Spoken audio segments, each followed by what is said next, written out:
इस कार्यक्रम के प्रायोजक हैं रोजगार डेवलपर्स। नमस्कार, पल्स 24 न्यूज देख रहे हैं आप मेरे यानी अक्षता रावत के साथ और वक्त हो चला है उत्तराखंड उत्तर प्रदेश की खबरों का। लेकिन उससे पहले नजर डालते हैं हेडलाइंस पर। मुख्यमंत्री योगी आदित्यनाथ ने बाराबंकी में किया 1800 करोड़ रुपए की विकास परियोजनाओं का शिलान्यास और लोकार्पण।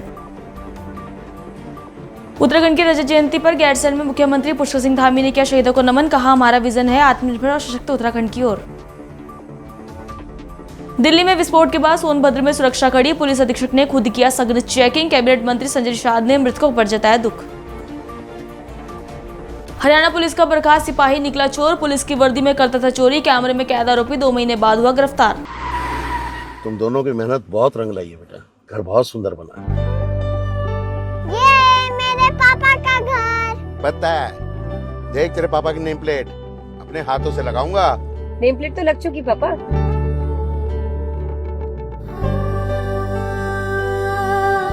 असल मेहनत तो आपने की है पापा, मुझे इस काबिल बनाने के लिए। वो जिंदगी भर किराए के मकान में रहे, लेकिन आज ये घर मेरा नहीं, ये है मेरे पापा का घर।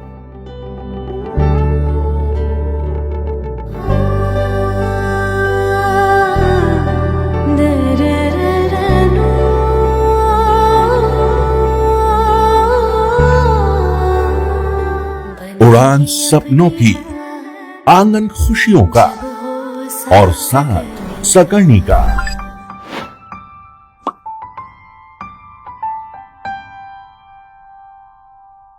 60 वर्षों से आपके साथ मनोरंजन और संस्कार का संगम, जाह्नवी मैगजीन। चलिए अब देखते हैं खबरें विस्तार से। मुख्यमंत्री योगी आदित्यनाथ आज बाराबंकी के करसी विधानसभा क्षेत्र स्थित झांसापुरवा के दौरे पर हैं, जहां उन्होंने जनता को संबोधित किया। जनता को संबोधित करते हुए उन्होंने 1800 करोड़ रुपए की विकास परियोजनाओं का भी शिलान्यास और लोकार्पण किया। इनमें 1128 करोड़ रुपए की नई परियोजनाओं का शिलान्यास और 680 करोड़ रुपए की पूरी हो चुकी परियोजनाओं का लोकार्पण शामिल है। मुख्यमंत्री बोले, हम जिएंगे तो देश के लिए, मरेंगे तो देश के लिए और कुछ भी योगदान देंगे तो राष्ट्र हमारे लिए प्रथम होगा। राष्ट्रीय एकता ये केवल एक शब्द नहीं, हम सबकी आन बान और शान है, हमारा अस्तित्व है, हमारा और आने वाली पीढ़ी का भविष्य है। हम आने वाली पीढ़ी को कैसा भविष्य देना चाहते हैं, यह देखने के लिए इस प्रकार की केवल एक घोषणा नहीं है,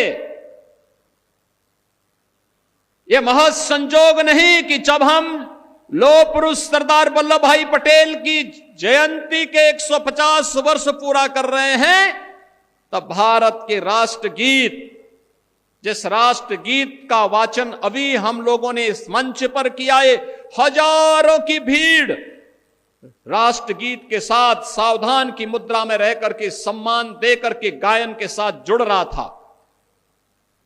आपने देखा होगा, ये वही गीत है जिसे 1876 में बंकिम चंद्र चट्टोपाध्याय ने रच करके भारत की स्वाधीनता के लिए एक मंत्र की रचना की थी, जिसने भारत की जन चेतना को जागरूक करने के लिए उसी प्रकार का योगदान दिया था।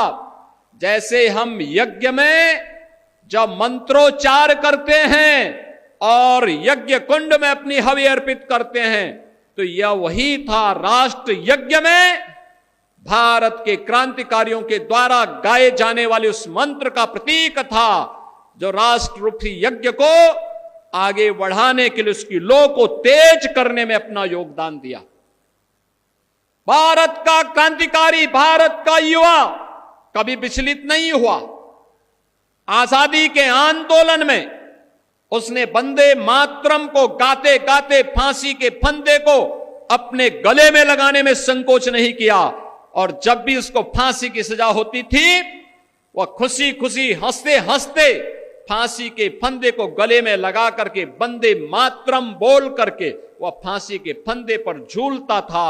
आने वाली पीढ़ी के लिए एक नया संदेश छोड़ करके जाता था कि राष्ट्र से बढ़ करके कुछ नहीं। अगर हम जिएंगे तो देश के लिए, मरेंगे तो देश के लिए, और कुछ भी योगदान देंगे तो राष्ट्र हमारे लिए प्रथम होगा। आज भी है, कुछ लोग हैं कहेंगे खाएंगे, रहेंगे हिंदुस्तान में, खाएंगे हिंदुस्तान में, लेकिन वंदे मातरम गाएंगे नहीं। हम उनकी मंशा को समझें, हम उनकी मंशा को समझें। ये बाध्यकारी नहीं है, लेकिन यह समझने की विषय वस्तु भी है। जो लोग वंदे मातरम का विरोध कर रहे हैं, वे भारत माता का विरोध कर रहे हैं। यह किसी व्यक्ति के लिए नहीं, यह वंदे मातरम राष्ट्रीय गीत किसी व्यक्ति, किसी जाति, किसी क्षेत्र या किसी एक ईश्वर, किसी एक उपासना विधि के प्रति आग्रही नहीं बनाता है, बल्कि यह तो भारत माता की वंदना है। भारत माता के प्रति हमारी कृतज्ञता है। भारत माता के लिए गाए जाने वाले हमारे उस स्वर का प्रतीक है जो हमारे अंतःकरण के भाव को व्यक्त करता है। और यह सच है, हमने देवी के 3 रूपों को, महादुर्गा, महासरस्वती और महालक्ष्मी के रूप में ही पूजन करके भारत और भारतीयता को आगे बढ़ाने की शक्ति अर्जित की है।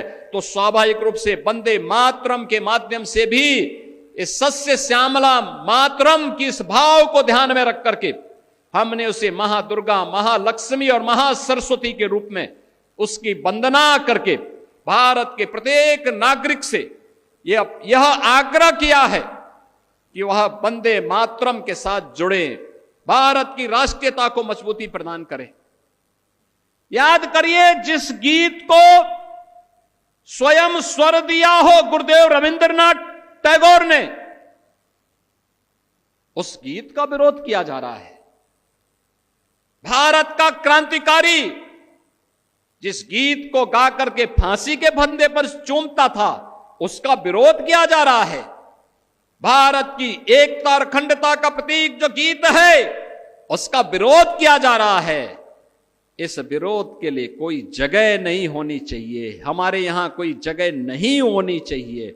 और इसीलिए मैं आप सबसे अपील करूंगा, बहनों और भाइयों, कोई मत हो, कोई मजहब हो, कोई जाति हो, और राष्ट्र से बढ़कर के नहीं हो सकता है। याद रखना, हम सब के लिए राष्ट्र प्रथम होना चाहिए। राष्ट्र सुरक्षित है तो हम भी सुरक्षित हैं।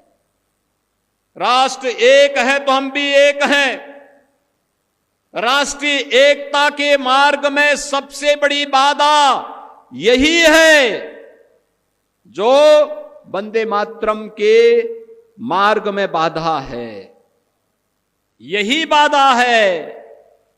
और इनको पहचानो, इन चेहरों को पहचानो जो शासकीय योजना में हड़पने की होड़ में पहली लाइन में खड़े होते हैं, लेकिन जब वंदे मातरम गाने की बात होती है तो कहते हैं कि नहीं, हम नहीं गाएंगे। बहनों और भाइयों, मैं तो आप सबसे कहूंगा, हमें राष्ट्रीय एकता के मार्ग की इन बाधाओं को दूर करना होगा। ये जातिवाद की राजनीति, परिवारवाद की राजनीति,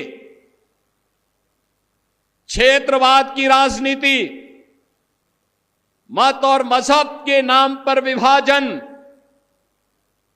समाज में किसी भी प्रकार की उस दुष्प्रवृत्ति को जो भाई को भाई से लड़ाने की, जाति को जाति के साथ लड़ाने की, एक क्षेत्र को दूसरे क्षेत्र से लड़ाने की, किसी दुराभिसंधि पर आधारित हो, उसको कतई हमें स्वीकार नहीं करना चाहिए, कतई स्वीकार नहीं करना चाहिए। याद करना, है देश का इतिहास इस बात का गवाह है, और मैं बार बार इस बात को कहता हूं, ये जो देश गुलाम हुआ, ये ऐसे ही नहीं गुलाम हो गया था। पहले इस देश में आकर के विदेशी ताकतों ने, विदेशी विधर्मियों ने इस देश में आकर के पहले हमें आपस में लड़ाने का काम किया था, जाति को जाति से लड़ाने का काम किया था, जातीय सेनाएं खड़ी की थी। ये जातीय सेनाएं ऐसे ही लड़ा करके पूरी ताकत को कमजोर कर दी और बाद में फिर बीच में घुस करके एक पक्ष को अपने साथ जोड़ करके ये दिखाने का कार्य करती थी कि वह उनके हितैषी हैं, लेकिन वास्तव में हितैषी नहीं थे, वह तो देश पर काबिज करने के लिए आए थे। बहन और भाइयों, इतिहास केवल पढ़ने की नहीं, आत्मावलोकन का एक अवसर भी हम सबको देता है। इतिहास की गलतियों का परिमार्जन जितनी जल्दी हो सके हमें करना चाहिए और इतिहास के गौरवशाली क्षणों से प्रेरणा प्राप्त करके आगे के भविष्य को स्वच्छ और सुंदर बनाने में हमें योगदान देना चाहिए। भराड़ीसैंण में उत्तराखंड राज्य स्थापना की रजत जयंती के अवसर पर एक भव्य कार्यक्रम आयोजित हुआ। मुख्य अतिथि के रूप में मुख्यमंत्री पुष्कर सिंह धामी का भव्य स्वागत हुआ, जिसमें मुख्यमंत्री द्वारा राज्य के शहीदों को श्रद्धांजलि दी गई और राज्य आंदोलनकारियों को सम्मानित कर उनके संघर्ष और समर्पण को नमन किया गया। कार्यक्रम में मुख्यमंत्री ने कहा कि पिछले 25 वर्षों में उत्तराखंड ने विकास के हर क्षेत्र में उल्लेखनीय प्रगति की है। राज्य में पर्यटन, शिक्षा, स्वास्थ्य, पेयजल और कनेक्टिविटी जैसे सभी प्रमुख क्षेत्रों में तेजी से कार्य किया जा रहा है। मुख्यमंत्री ने कहा कि आदरणीय प्रधानमंत्री नरेंद्र मोदी द्वारा दिखाए गए विकास पथ पर हम निरंतर आगे बढ़ रहे हैं। हम सभी उत्तराखंड वासियों का सौभाग्य है कि हमारे गौरवशाली राज्य की 25 वर्षों की स्वर्णिम यात्रा पूर्ण होने पर आयोजित रजत जयंती समारोह में कल ही आदरणीय प्रधानमंत्री श्री नरेंद्र मोदी जी का हमारे सभी प्रदेशवासियों को उनका सानिध्य प्राप्त हुआ। कल देहरादून में आयोजित समारोह में आदरणीय प्रधानमंत्री जी ने अपने शब्दों को पुनः दोहराया जो उन्होंने वर्ष 2021 में बाबा केदार के धाम की दिव्य धारा से कहे थे कि ये दशक उत्तराखंड का दशक होगा। उनके इन शिवमयी शब्दों को चरितार्थ करने के लिए हमारी सरकार संकल्पित होकर निरंतर कार्य कर रही है। हमने बीते 4 वर्षों में राज्य में रोजगार एवं स्वरोजगार के साधनों को बढ़ाने के साथ साथ विभिन्न क्षेत्रों में 30 से अधिक नीतियों को लाकर, नई नीतियों को बनाकर प्रदेश के समग्र विजन को प्रस्तुत करते हुए राज्य को प्रगति के पथ पर ले जाने का प्रयास किया है। इन्हीं प्रयासों का परिणाम है कि आज हमारा राज्य विभिन्न चुनौतियों का सामना कर अनेक क्षेत्रों में देश का अग्रणी राज्य बनकर उभरा है। आदरणीय प्रधानमंत्री जी ने राज्य स्थापना की रजत जयंती के अवसर पर उत्तराखंड को 8,000 करोड़ रुपए से अधिक की विकास परियोजनाओं की सौगात दी है। साथ ही उन्होंने हमें कई लक्ष्य भी दिए हैं जिनके माध्यम से उत्तराखंड आने वाले वर्षों में विकसित भारत के पथ प्रदर्शक पथ राज्य के रूप में स्थापित होगा और पूरे देश के सामने एक उदाहरण प्रस्तुत करेगा। उनके आह्वान के अनुसार ही हम उत्तराखंड को विश्व की आध्यात्मिक राजधानी बनाने के लिए आदरणीय प्रधानमंत्री जी के लक्ष्य को साकार करने की दिशा में निरंतर कार्य कर रहे हैं। साथ ही हम केदारखंड और मानसखंड मंदिर माला मिशनों के द्वारा अपने प्राचीन मंदिरों के संरक्षण और संवर्धन सौंदर्यीकरण के लिए संकल्पित हैं। दिल्ली में हुई विस्फोट की घटना के बाद पूरे सोनभद्र जनपद की पुलिस फोर्स को हाई अलर्ट पर रखा गया है। पुलिस अधीक्षक अभिषेक वर्मा ने स्वयं विभिन्न क्षेत्रों का दौरा किया और सुरक्षा व्यवस्था का जायजा लिया और सघन चेकिंग अभियान चलाया। सार्वजनिक स्थानों, भीड़भाड़ वाले बाजारों, बस अड्डों, रेलवे स्टेशनों और संवेदनशील क्षेत्रों में गहन निगरानी रखी जा रही है। संदिग्ध व्यक्तियों और वाहनों की सख्त जांच की जा रही है। पुलिस उपस्थिति निरंतर बनी है ताकि आमजन में सुरक्षा की भावना मजबूत हो। वहीं उत्तर प्रदेश सरकार में मंत्री संजय निषाद ने दिल्ली विस्फोट की घटना पर कहा कि मृतकों के परिजनों को ईश्वर शक्ति दे, उनकी आत्मा को भगवान शांति दे और जो घायल हैं वो जल्द ही स्वस्थ हों। देखिए, मृतकों के परिवार को ईश्वर मदद करे और हम लोग उनके परिजनों के साथ हैं। उनकी आत्मा को भगवान शांति, जो घायल हैं जल्द स्वस्थ हो। किसी भी प्रकार का देश की जो भी सुरक्षा, आंतरिक सुरक्षा है, उस पर कोई भी कामयाब नहीं होगा। और माननीय प्रधानमंत्री, माननीय गृह मंत्री जिसको सीधे टेकअप कर रहे हैं, और हमको लगता है कि जल्द जांच में जो भी होगा उसके खिलाफ कार्रवाई होगी। और सभी राज्य सरकारों को भी मैं कहूँगा कि अलर्ट रहें और इस तरह की जितनी भी साजिशें हों उसको नाकाम करने की कोशिश करें। और ये तो सदियों से चला आ रहा है भारत के ऊपर तमाम विदेशी ताकतें हैं जो भारत को देखना नहीं चाहती। जब सोने की चिड़िया थी तभी से लगे हुए हैं, और आज के दिन में तो अब धीरे से फिर से भारत विश्व गुरु बन रहा है, इसलिए दिक्कत है। कुछ नहीं, हमको लगता है जल्दी सारे अपराधी पकड़े जाएंगे। आगरा की टॉस यमुना पुलिस ने एक ऐसे शातिर चोर को गिरफ्तार किया है जो हरियाणा पुलिस का बर्खास्त सिपाही निकला। आरोपी पुलिस की वर्दी पहनकर थानों में दबिश के बहाने रुकता था और मौका मिलते ही पुलिस कर्मियों के घरों में चोरी करता था। आरोपी ने टॉस यमुना थाने में तैनात हेड कांस्टेबल के घर से 3,000 रुपए की नकदी, एटीएम और क्रेडिट कार्ड सहित कई दस्तावेज चुरा लिए थे। बाद में उसने एटीएम से 45,000 रुपए निकाले, पेट्रोल पंप पर 20,000 रुपए के स्वाइप किए। घटना के बाद पुलिस ने जांच शुरू की तो आरोपी एटीएम कैमरे में कैद मिला। लगभग 2 महीने की खोजबीन के बाद पुलिस ने आखिरकार आरोपी को गिरफ्तार कर लिया है। देखिए 6/11/25 को एक महिला के साथ एक एडवोकेट जिनका नाम जितेंद्र सिंह है, उनके द्वारा गलत दुष्कर्म किया गया। और 7 तारीख में महिला ने जब पीआरबी के माध्यम से और पुलिस को सूचना दी तो तत्काल पुलिस ने इसमें मुकदमा लिख के टीमें लगाई और टीमें गठन करके 9 घंटे के अंदर जो ये एडवोकेट हैं इनको जेल भेजा गया। सर बता, दबिश के दौरान कुछ इंजरी हुई है? हाँ, जब दबिश के दौरान पुलिस टीम इनको पकड़ने पहुंची तो ये अपनी छत से वहां से नीचे कूद गए। इनको पैर में चोट लगी है। न्यायालय को इसको अवगत कराते हुए इनकी रिमांड ली गई है और इनको न्यायिक अभिरक्षा में भेज दिया गया। घटना हुई थी, कोई एक सिपाही भी इसमें इन्वॉल्व है, किस तरह की घटना थी और अभी तक कार्रवाई? देखिए विगत माह थाना ट्रांस यमुना में वहाँ एक घटना रिपोर्ट हुई थी कि पुलिस के एक कांस्टेबल का एक पर्स चोरी हुआ था और उसके बाद फिर उसके एटीएम से कुछ पैसे निकाले गए। तत्काल उसमें मुकदमा पुलिस ने पंजीकृत किया था और जब उसमें साक्ष्य संकलन और एटीएम की फुटेजेस बाकी चीज़ें देखी गई तो उसमें जिस व्यक्ति को कल परसों भी हरियाणा से गिरफ्तार किया गया है, कल उसको न्यायिक अभिरक्षा में भेजा गया है। विस्तृत पूछताछ करने में पता लगा कि वो हरियाणा पुलिस का बर्खास्त हेड कांस्टेबल था जिसका नाम वजीर सिंह था और पुलिस ने इससे बरामदगी करते हुए इसको न्यायिक अभिरक्षा में भेजा है और इस पर कार्रवाई की गई है। हापुड़ जिले के थाना कपूरपुर क्षेत्र में देर रात पुलिस और गौकश बदमाशों के बीच मुठभेड़ हो गई। इस दौरान पुलिस की जवाबी कार्रवाई में 50,000 रुपए का इनामी बदमाश ग्राम मेनोटा का निवासी हसीन गोली लगने से घायल हो गया था। उसे अस्पताल ले जाया गया जहां चिकित्सकों ने उसे मृत घोषित कर दिया। सूचना पर कपूरपुर पुलिस ने तत्काल घेराबंदी की। खुद को गिरा देख कार सवार बदमाश ने पुलिस पर फायरिंग शुरू कर दी, जिस पर आत्मरक्षा में पुलिस ने जवाबी फायरिंग की। मौके से एक अवैध पिस्तौल, जिंदा व खोखा कारतूस और एक स्विफ्ट डिजायर कार भी बरामद हुई है।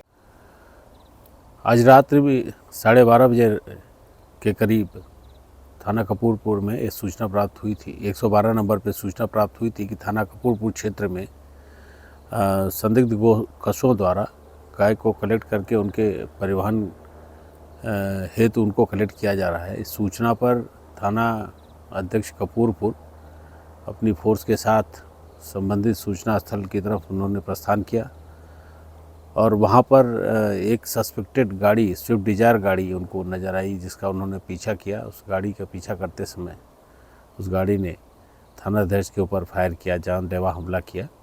थानाध्यक्ष कपूरपुर ने उसकी जवाबी कार्रवाई में बदमाश घायल हुआ और उसको CSC धौलाना भेजा गया था।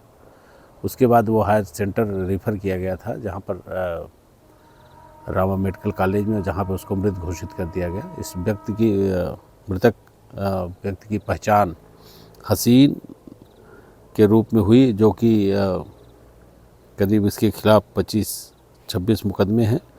हसीन पुत्र इकरार जो करीब 30 वर्ष का है और मनोटा का रहने वाला है, थाना अशमोली है, संभल का, इसके रूप में इसकी पहचान हुई है। और ये थाना कपूरपुर में 50,000 का इनामी मुकदमा अपराध संख्या 144/25 में वांटेड था और 50,000 का इस पर इनाम घोषित किया गया था और ये पूरी इस मुठभेड़ में ये मारा गया है। डेड बॉडी मर्चरी में भेज करके इसकी आवश्यक कार्रवाई कराई जा रही है। हाथीबढ़ स्थित सेंट्री मॉल देहरादून में 3 दिवसीय 10वां इंटरनेशनल टैलेंट फिल्म फेस्टिवल 2025 का आयोजन किया गया, जिसमें 245 बच्चों ने अपने डांस और अन्य टैलेंट्स के जरिए अपनी प्रतिभा का लोहा मनवाया। इस आयोजन के प्रमुख आयोजक जगदीश, अंजना शर्मा, रोमी सुलेजा, श्रीमती मंसला सीरी, CS ब्राउन और श्रीमती मंजा थे, जिन्होंने बच्चों के उत्साह को बढ़ाने के लिए उन्हें सर्टिफिकेट और गिफ्ट प्रदान किए। आयोजकों ने कहा कि ऐसे कार्यक्रम बच्चों में प्रेरणा, आत्मविश्वास और कौशल को बढ़ावा देने का एक माध्यम है। प्रतिभागियों और उनके परिवारों ने इस आयोजन की सराहना की और कहा कि ये कार्यक्रम बच्चों के लिए यादगार और प्रेरणादायक साबित हुआ। देखिए पल्स 24 से राहुल कन्नौजिया की ये खास रिपोर्ट। मैं डॉक्टर रोमी सलूजा, मैं यहाँ पे अपना यूनिवर्सल डिवाइन जोन के नाम से सेंटर चलाती हूँ, जिसमें मैं टैरो रीडर हूँ, रेकी हीलर, वास्तु का काम करती हूँ, ऑरा स्कैनिंग का काम करती हूँ। इन शॉर्ट अगर आप कह दो तो मैं एस्ट्रोलॉजर हूँ, लाल किताब एक्सपर्ट हूँ।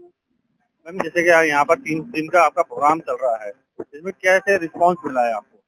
हमें तो बहुत अच्छा रिस्पांस मिलता है और ये हर साल होता है। पिछले 5 साल से हम लोग ये देहरादून इंटरनेशनल फिल्म फेस्टिवल तो पिछले 10 साल से ये 10th ईयर है हमारा, और टैलेंट हंट जो है इसमें हमारा ये 5th ईयर है, तो इसमें हमें रिस्पांस बहुत अच्छा मिलता है। और जो ये एक प्लेटफॉर्म उत्तर प्रदेश सरकार में मंत्री ओम प्रकाश राजभर ने दिल्ली विस्फोट की घटना पर कहा कि यह दुखद घटना है। इस घटना की हम निंदा करते हैं। जिन लोगों ने इस घटना को अंजाम दिया है, सरकार उन्हें खदेड़ निकालेगी और कड़ी से कड़ी कार्रवाई करेगी, ताकि फिर कोई इस तरह की घटना को अंजाम देने का साहस ना जुटा पाए। विदेशी ताकतें प्रयास कर रही हैं भारत को अस्थिर करने के लिए। उसमें तमाम कई ऐसे संगठन हैं जो कहीं ना कहीं अपने हाथ पैर फैला रहे हैं, लेकिन उन्हें फिर भी सफलता नहीं मिल पा रही है। दुखद घटना है, इस घटना की हम निंदा करते हैं और जिन लोगों ने इस घटना को अंजाम दिया है, सरकार उनको खोज निकालेगी और कड़ी से कड़ी कार्रवाई उनके खिलाफ होगी, ताकि फिर कोई साहस न जुटा पावे कि इस तरह की घटना करने का। सर, हरियाणा के फरीदाबाद बरामद हुए हैं कैसे? देखिए, विदेशी ताकतें बराबर प्रयास कर रही हैं भारत को अस्थिर करने के लिए, और उसमें तमाम ऐसे संगठन हैं जो कहीं न कहीं अपना हाथ पांव फैला रहे हैं, लेकिन सफलता उनको मिल नहीं रही है। और इसके लिए सरकार कटिबद्ध है, देश की सुरक्षा के लिए, देश की रक्षा के लिए, देश के लोगों की रक्षा के लिए सरकार पूरी तरह कटिबद्ध है और हमेशा प्रयास हो रहा है कि कहीं से भी कोई अपनी घटना। अभी के लिए इतना ही। देश दुनिया की तमाम बड़ी खबरों के लिए बने रहिए पल्स 24 न्यूज के साथ। नमस्कार। तुम दोनों की मेहनत बहुत रंग लाई है बेटा, घर बहुत सुंदर बना है। ये मेरे पापा का घर। पता है, देख तेरे पापा की नेम प्लेट अपने हाथों से लगाऊंगा। नेम प्लेट तो लग चुकी पापा।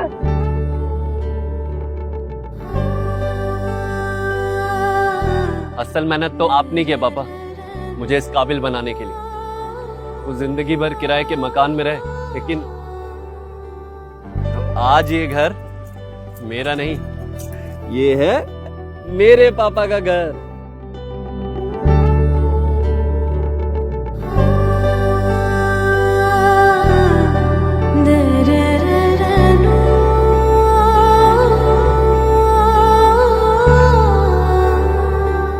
उड़ान सपनों की, आंगन खुशियों का और साथ सकर्णी का।